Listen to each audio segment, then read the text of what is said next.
Hi. Welcome to the 11th prerequisite in #How to Run for Mayor, the grandfather clause where we discuss racism and the triumph of Herrington. But we don't really consider race more so than education.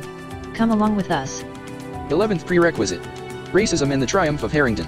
Why people think skin color, race, and ethnicity matter to a body of citizens who for their own betterment could care less if whether the mayor were green is beyond us.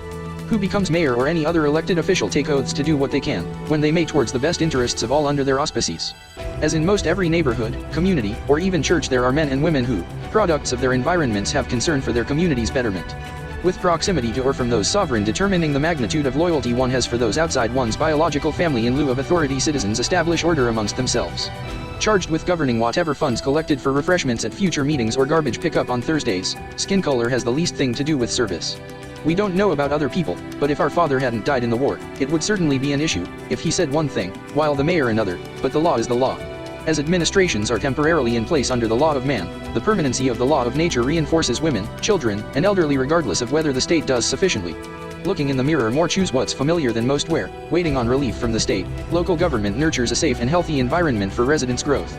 Dr. Herrington, breeding upright citizens from inner-city youths, analyzed the student body, saw in a students a will to succeed and realizing encouraging students to reach for the stars did, he had to. Dr. Herrington bred upright voting citizens, and analyzed the student body continuously encouraging students that wealth and education were different but both possible. Whether Dr. Herrington knew African Americans could have what in theory was the essence of his dissertation is to be determined, but for all intents and purposes practice made perfect. After analyzing data, the question wasn't if whether, but why hadn't it been so yet as those previously children matriculated, married, became fruitful and prospered.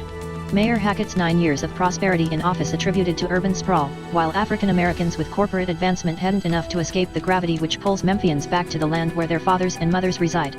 The escape velocity needed to leave Memphis orbit takes a lot more than jobs making minimum wage and their managers making slightly more. No matter how prosperous Hackett transformed the city, there was still the inescapable prerequisite of manual labor. Not that those working more manually were less educated as carpenters, brick masons, postal workers, and maintenance men throughout the city had read Hamlet and saw in the fate of Polonius and all too often irony men should all try to avoid. English literature in the flesh was once green Polonius Hamilton and his legacy at Hamilton was alive in 1990 under Oliver with Mr. Wilkins as head of the English department. The association of Hamlet's Polonius and G. Polonius Hamilton was so from a father's perspective in the concern for the betterment of his daughter or daughters but children all the same who not settling for less wouldn't allow Herrington to. Dr. Herrington, breeding upright voting citizens from inner-city youth saw in A students a will to succeed and his encouraging them to reach for the stars resulted in Hamilton's winning state in basketball and track in 1991. In 1988 differences between those more loyal to education and those less so where lines were drawn, battles were fought and students involved relocated to other schools. In any community some are distinguished from others where it just so happened that at Hamilton A students had themselves for quite some time. Strengthened young men socially, academically, and morally so that they would become better citizens of tomorrow by serving their communities today separated those opposed. Not that any student couldn't be an A student, but tradition at Hamilton created a subculture where friends in the halls of Hamilton were brothers outside its walls. As not all students are on the same level, A students achieving in extracurricular activities, producing some of the best examples of student athletes in the class of 1991. Proving Plessy v. Ferguson again before Herrington won the election of 1991, Hamilton's A students winning state reinforced Dr. Herrington's dissertation.